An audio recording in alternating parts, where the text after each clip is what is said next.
jërë ngeen jëfati ci seen ànd ak télévision Futur Média dal leen a jàmm ci xibaaru marax mi ponk yi ca gën a fës ñetti nappkat ñoo ñàkk seen bakkan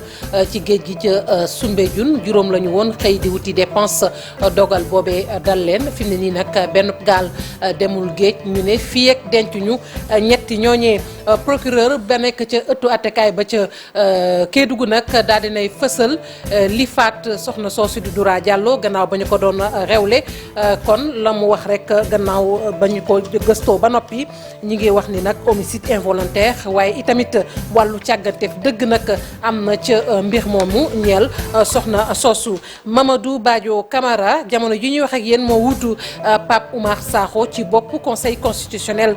bu Sénégal moom moomu nag ci ab décret lañu ko daal di rek kon tabbee magistrat ba nag ak juróom-benn sage mu mel ni am na liggéey bu am solo bu leen di xaar tàggat yaram ak championnat d'Afrique des nations Sénégal nag def jéego yu am solo gannaaw bu ñu qualifié ci jongante boobee war a am ci Algérie ci atum 2023 ñoom ñooñu di guney Pape Thiaw nag fi mu ne nii tir au but la ñu daal di gagné rek Guinée ca Bamako mbokki ponk yaa ngi nii bu ngeen taaxirloo tuuti ñu faram fàccee xibaar yi.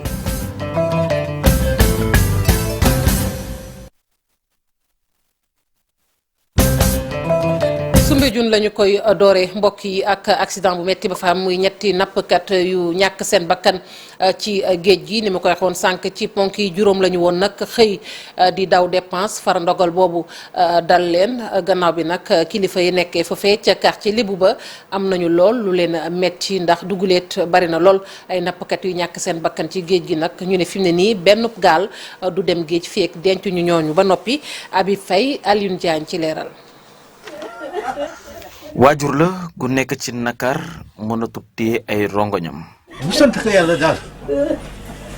sant yàlla daal di ñaanal njaboot gi yëpp ñu ko bàyyi ak soxnaam yëpp yàlla may la xolu muñ ñu ñëpp ñu am xolu muñ damay tase ay nit sax moom may ñaan saane parce que sax lu ma defal maa ko yaatu moom. ab gaal la gu demoon géej juróomi fan ak léegi tey mu suux ñett ñàkk ci seen bakkan juróom lañu woon ñaar ñi ñoo ci mujjee rëcc. bi ma ñëwee laaj benn booy bi mu ne ma dañu am problème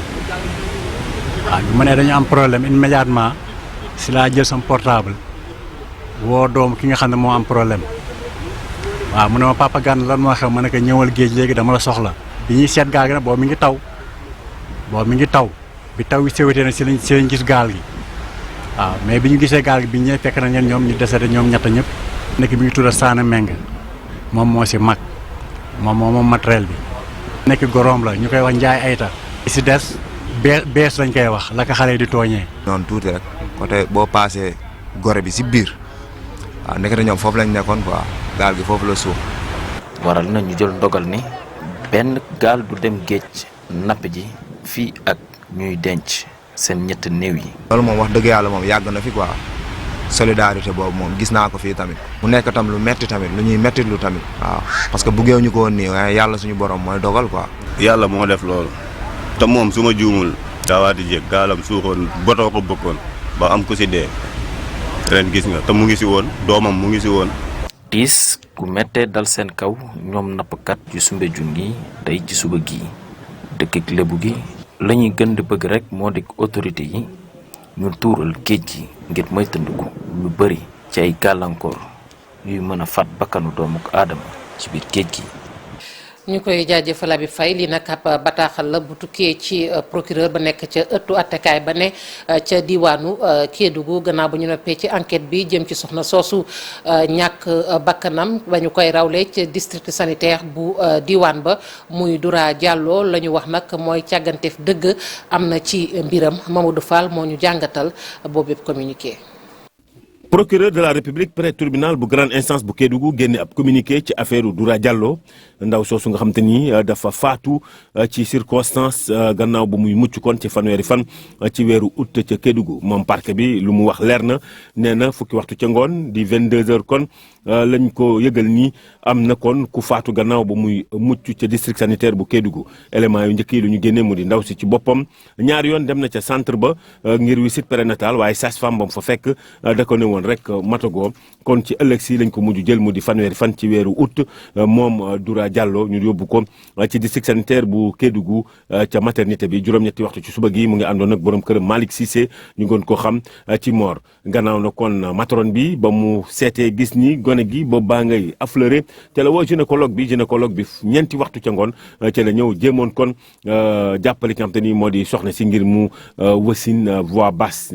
loolee nag kon ginnaaw bu bopp gone gi génnee waaye nag li nga xam te ni moo di mbagg yi bloqué wu ñu ko doon jéem a génnee kon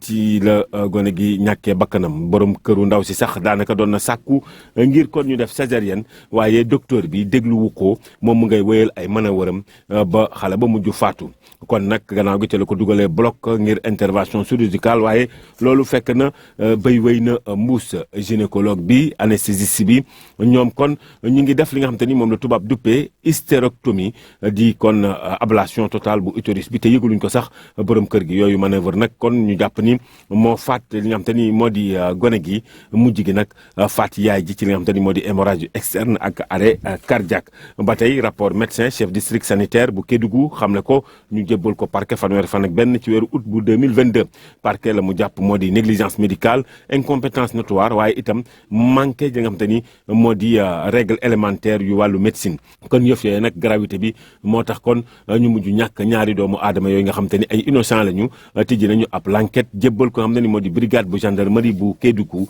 contre Léonce Mbat Faye Abdou Aziz Dioum ak Bakary Diabakhate lañ leen di toppee moo di homicide involontaire ak complicité ñu ne yooyu fee nag kon li nga xam te ni moo di article 307 45 46 bu code pénal tëral na ci ay daan. ma ngoo ko tëral na ci ay daan ñu yàgg nag di leen ŋàññi di wéyit di leen ŋàññi muy ñenn ci waa kër docteur yi ak it seeni doxalin kii ab gynécologue obstétricien la muy El Hadj Mansour Diop moom nag mi ngi naqaru daal ni ñuy faral di ŋàññee waa kër docteur yi lu jëm nag ci faatu soxna soosu di Doura Diallo la muy sàkku rek mooy nañu bàyyi yoon def liggéeyam wax nañ ko léegi procureur àdduna ci mbir moomee waaye leneen la mu gis rek mooy gynécologue ba doon rewle kon soxna soosu na mu doxalee noonu la ci wàllum pàcc ñu teewlu ko ci micro Fatima Touré ak Youssou Baro. jéye bi xew ca maternité bi nekk ca centre de santé bu Kédougou di wéy rek di indi ay coow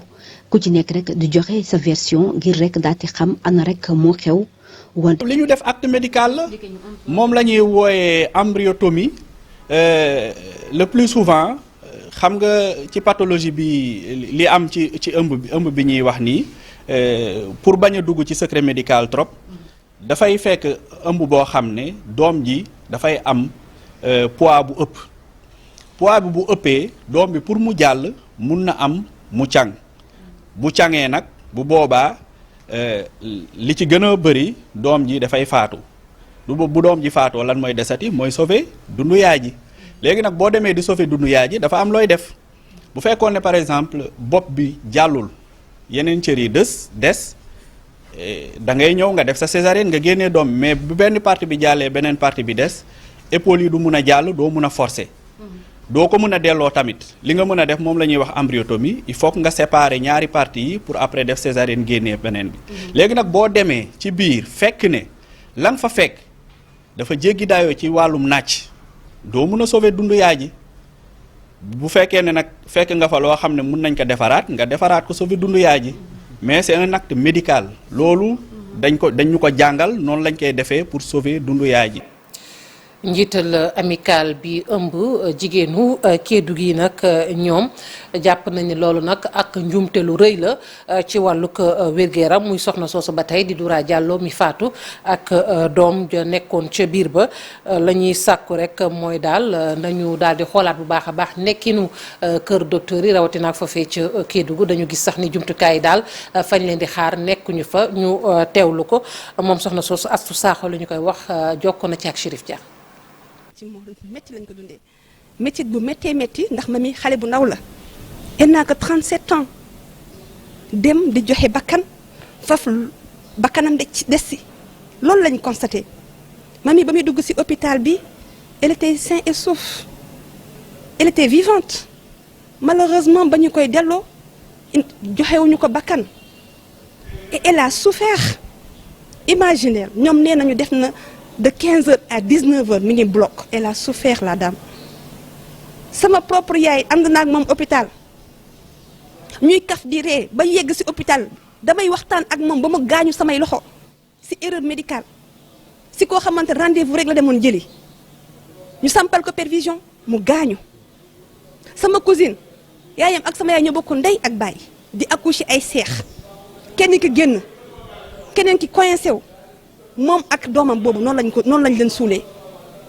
dafa metti la ñuy dund ñun jigéen ñi te dafa war a dakk hôpital bu bees bi je dis encore une fois hôpital bu bees bu ñu amaloon njëriñ kon mami du dee matériel yi baax yi ñuy wax yëpp niveau 2 bu loolu yëpp bu fekkente ne c'était fonctionnel mami tey du dem ñaata milliards 19 milliards 665 millions lañ ko tabaxee ambulance jarul 50 millions je pense et pourtant amul ambulance grève médecin je dis que c'est anormal xëy na ñoom dinañ jàpp ne ñoo ngi seen i droit mun nañ leen ko nangul mais je dis que tey jii bu ñu defee seen i grève y aura d'autres mamies qui vont mourir. ni ko waxee woon ci ponk yi Mamadou Badio Camara moom nag moo wuutu Pape Oumar Sakho ci bopp conseil constitutionnel mu nekk nag ab tabb boo xamante ni ci décret présidentiel la ñu ko jaarale moom magistrat yooyu ak juróom-benn magistrat boobu sax laay wax ak juróom-benn sage yi mu mel ni am na liggéey bu am solo bu leen di xaar bokk na ci ñetteelu mandat bu président Macky Sall kan mooy Mamadou Badio Camara tontu leeg Ibrahima Kane. mu nekkoon premier président cour suprême. Mamadou Badio Camara tabb nañ ko mu war a jiite conseil constitutionnel moom magistrat bi ñu jàpp ne ku am expérience la ñu njortu ne moom ak équipe am ñoom ñoo war a firi askan wi ci lu jëm ci ñetteelu mandat bi ñuy jiiñ njiitu réew mi am déet ne da kaa bëgg a def ñenn ci opposition bi jàpp ne ku jege njiitu réew mi président Macky Sall la Mamadou Badio Camara mu ngi génne ci deuxième promotion bu école nationale d'administration ak magistrature ñu duppee ko ENAM ci juillet 1977 moom mi nag am na lu ëpp ñeent fukki at ci ancienneté ci magistrature bi ñaar fukki at ak ñaar mu def ko ci parquet ak lu ëpp fukki at ak juróom mu nekk ko ci siège bi moom njiital conseil constitutionnel bu bees bi bëri na ay fonctions yoo xam ne occupé na ko ci 1977 ba jàpp 1998 mu nekkoon kon procureur ci juridiction bu Dakar Ziguinchor Kaolack laata moo ñëw fii ci cour d'appel bu Dakar ñu tabboon ko fa procureur général adjoint ci lu soxal carrière am ci wàllu siège bi Mamadou Badio Camara nekkoon na conseiller ca cour de cassation ci atum 1998 ba atum 2013 mu jëntal gi mu ñëw ci chambre criminelle bu cour suprême ci atum 2008 ba 2013 jamono yooyu sax mu nekkoon itam secrétaire général bu cour de cassation ak cour suprême tey jii tabam ci bopp conseil constitutionnel dafa am ci jamono yi nga xamante ne bu yàggul dara moom Mamadou Badio Camara bëri na ci ay recours yoo xamante ne da ko mujj neenal te opposition bi dugaloon ko mu soxaloon yenn contentieux préélectoraux yi maanaam laata ñoo voté moom Mamadou Badio Camara ak juróom benn sage yi ñoom ñii nag ñoo war a firi sénégalais yi ci atum 2024 bu fekkee ne njiitu réew mi Macky Sall dafa bëgg a def troisième mandat ñoo war a xool ndax lu ni mel dëppoo na ak constitution bi am déet. Ibrahima Kane cant ak ngërëm ñeel na la intersyndical bi ëmb liggéeykat yu CNO nag ñu ngay wéyal seen ñaareelu plan d'action ñoom liggéeykat yooyu nag di sàkku daal ñu xoolaat seenu payoor nees koy yokkee naka noonu it ñu boole leen ci conseil d'administration ba loolu sax nag ñu ne booy xool dafa mel ni dafa jafe ci ñu matale ko keroog bi Suez ñëwee ba tey Suez nag moom mooy kër gi nga xamante ne jamono ji moom la ñu dénk lépp lu soxal yorinu ndox mi ci réew mi Aminata Mbaare Sow. ci coup de sifflet yi la ak vuvuzela la ñu déparé fii ci place de l'Obélisque daal di jubali rond-point bu Gibraltar fii nag le travailleur CNO daal di tàmbali seen manifestation bi la. marche bi li ko waral mooy payoor yi nga xam ne mooy payooru liggéeykatu Sen'Eau te ñu war ko yokk ñoom ñu naan 40% payoor yooyu dañ ko war a yokk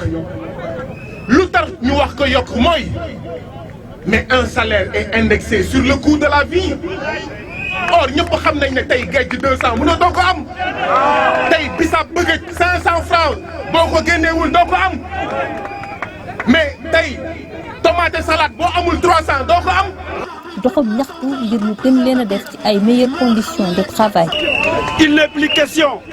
que ay tubaab yoo xam ne lu ñu bañ a def seen réew dañuy ñëw fii di ko def te genn wàll gi c'est des tortionnaires te ñooñu il faut avoir le courage de le dire. waa Sen'Eau dañ leen a war a boole ci conseil d'administration bi fa nga xam ne foofu la ñuy décider.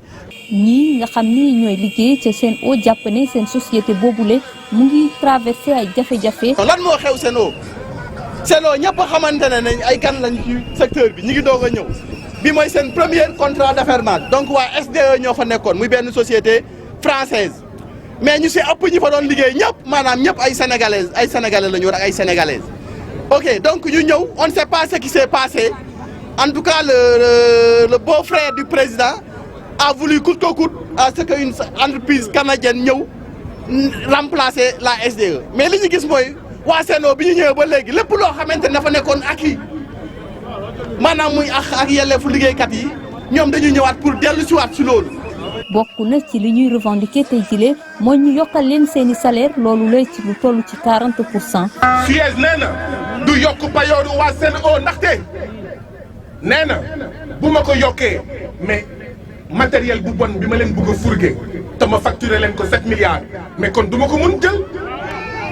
7 milliards yooyu la ñu bëgg a xañ liggéeykat yi. marche bi mooy deuxième plan d'action ci seen xeex bi ñu sumb ñuy xaar fii ak semaine prochaine bu avancé amee ci discussion yi nga xam ni tàmbali nañ ko ak administration lu ko mooy nee nañu dinañu tàmbali waat ay grève ak yeneen i manifestation yu gën a tar.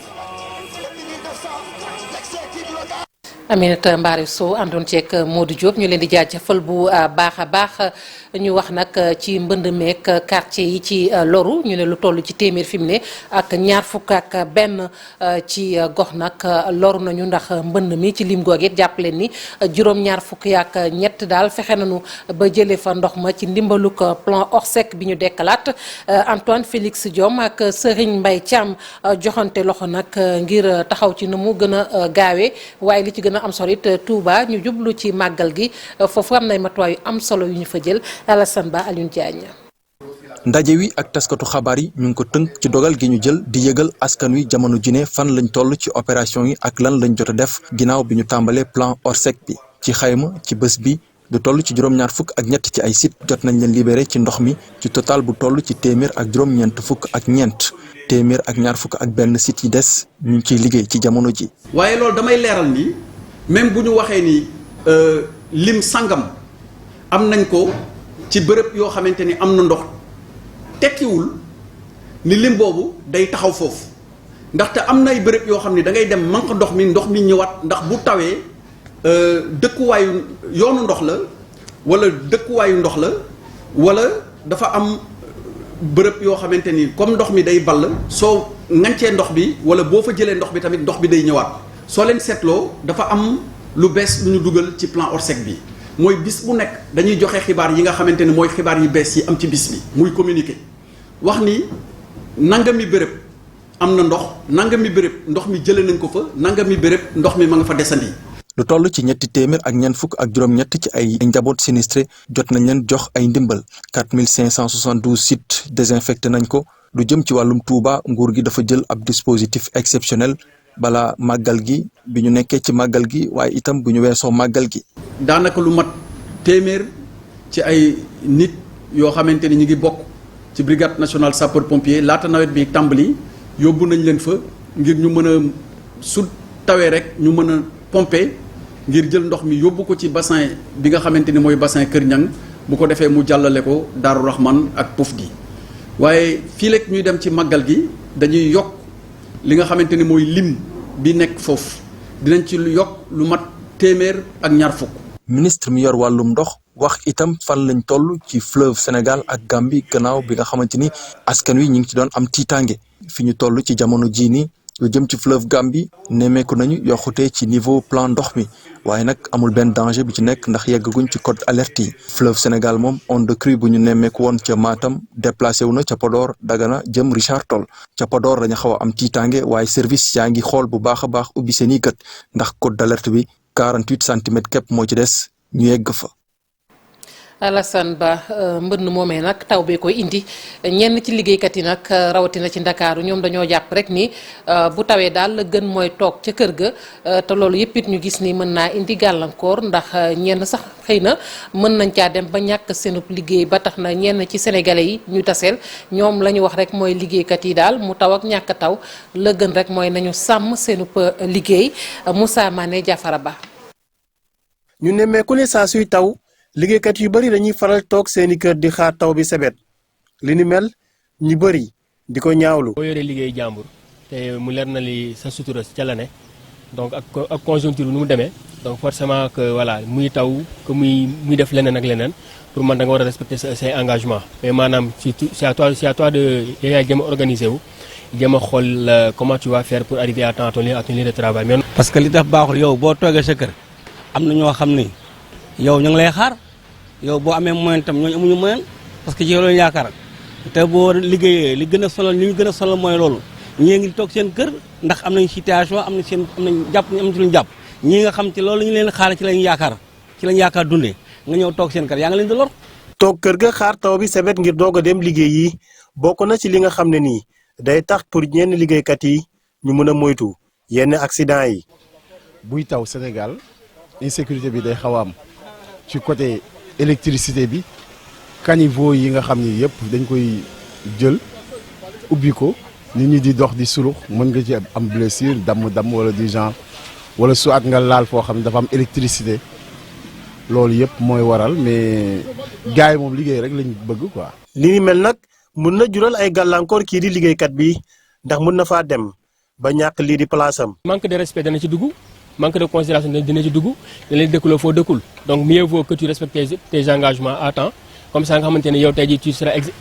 amul benn reproche bu nga xamante ne day jógee ci moom di ñëw ci yow tu vois donc pour man loolu moo tax bu ñu la joxee heure da nga ko war a respecter ak nu mën a demee da nga war a respecter heure bi. saa suy taw nag ñu ëpp ci askan wi faral di toog seeni kër ngir xaar ba taw bi sebet li ni mel ñuy xool ba xam ndax nañ ci jël ay ndogal. Moussa Mané ñu lay jaajëfal bu baax a baax Youssou Ndour nag ci njeexitalu ay bis bi ma nga ca Rwanda ngir fekkee jëfa nag xew-xew boobu ñu duppee Kwita Izina bu ñu ko déggee nag dañu ciy ngénte ab bébé gorille muy lu am solo ñu jox ko nag gëdd bu baax ca moomeem réew am na nag ay kàngam ay personnalité yu bari yu mu fa fekk ñu ñëw ni moom nag ngir teewee si xew-xew boobu personnalité yooyu bokk na ci Prince Charles bu Angleterre ki ñu naan Lorraine Powell Jobs muy soxna ndem si yàlla Steve Jobs ak moom mi sos Apple ak football kat ba woon di Didier Drogba moom Youssou Ndour nag ci kàddoom mu ne nag am na mbégte lool ngir fekkee si xew-xew boobu tey jii nag lañ ko daal di amal àjjuma yem ak ñaari fan ci weeru septembre ca Rwanda. ñu wax ci wàllug caada ak exposition bi ñu duppee nag rayon d'espoir muy ay artistes yu fekk baax ci Sénégal ñoom nag ñoo ko daal di rek kon sekk ak yu bàyyeekoo ca Nigéria muy nag yu am solo ñuy daal di yëngu ci wàllu peinture ñii nag ci wàllug yatt ab exposition la boo xamante ne daal liñ ciy gën a fësal rek mooy Afrique ak fi mu ne nii nag li ñu nemmeeku muy coppite gi ak yu ni mel Ibou Diouf. exposition ay œuvre d'art yu bëri te wuute ay artistes yu cosaanu Afrique boole seen xalaat ak seen xarañte ngir fësal taxawaay bi continent Afrique mës a am ci biir àdduna bi. art bi moom mooy mën a xayma xam société bi fi mu toll ak orientation yi mais lii day gën a jox yaakaar gën a jox gëm-gëm nit ñi. li ñuy liggéey nii dafa war a jëmmal Afrique représenté ko dafa mel ni ay taalif la ay woy la waaye nag ci beneen forme boo xam ne ni peinture la. tableau yi may na artistes yi ñu ñëwaat ci li ñu duppee rayon d'espoir maanaam yaakaar bi nga xamante ne am nañ ko fii ci continent Afrique muy xalaatu juróom-ñetti artistes ku ci nekk fësal taxawaayu continent bi leen. bi ñu bëgg a jàllale mooy que chaque fois day am ay problème ci àddina bi ñee ngi guerre mbas baa ngi am prix yaa ngi yokku politiciens ñi ngi ñuy emmerder parfois avec seen langage yoo xam ne ni jàngalewul xale yi lu baax mais ci biir loolu yëpp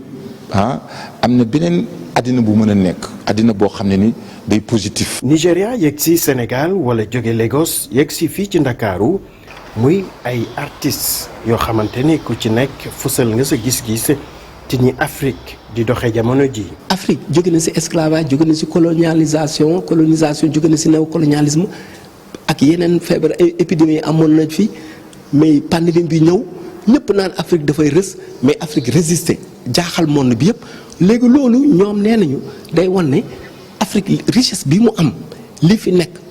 du yem ci résistance ak résilience. Rays of Hope wala rayon d'espoir muy ab gis-gis bu yees. ñeent fukki œuvre d'art yoo xamante ne bu ci nekk fësal benn gis-gis ak benn taxawaay muy mébét wala liggéeyu ay artistes sénégalais ak nigérians ngir wax ci seeni continent. mangook ñu wax ci tàggat yaram ak championnat d'Afrique 2023 bi war a am nag ca Algérie sunu gaynde yi nag def jaloore bu am solo seen diggante ak Guinée la ci njeexital li nag sunu gaynde yi nag ñoo daal di dóor Guinée ci tiro but la juróomi bal ci ñeent xibaaru tàggat yaram yi ba tey ñu daal di koy jeexalee ak demi-finale retour bu play-off bu basket nag kon match retour boobu ñu amal ca Saint-Louis basket club nag. maanaam match retour ba dañu gis ne nag ay jafe-jafe képp la mujjee ndax mujjuñu ko sax yeggale li ko waral ay supporters nag ñoo tolloon ca kaw di sànni ay xeer ak i mbuusu ndox muy nag loo xamante ne daal rafetuwuñu ko benn yoon Ousseynou Diop ci diwaanu Ndar. ñeent ci match aller play-off yi nga xamante ni dañ ko doon amal ci wàllu basket bi ASC Ville bu Dakar moo gagné woon ci Ndakaaru juróom-benn fukk ci ñeent fukk ak ñeent ñi nga xamante ni ñooy doomu Ndar yi di Saint-Louis basket club waaye nag ci match retour bi nga xamante ni moo doon am ci stadium Joseph Gaye match ba daanaka coow moo ko mujj tas ay jàppante yu metti doxoon ci diggante ñaari équipe yi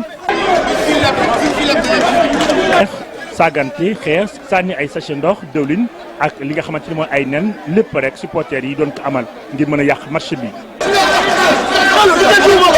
match bi ba mu demee ba toll ci benn simili ak ñeent fukk ak ñaar ci ay secondes ñu daal koy tas ñi nga xamante ñooy supporters yi daal di koy yàq entraîneur bu ville de Dakar di Ousmane Diallo di ci àddu. oui Saint-Louis dëkku basket la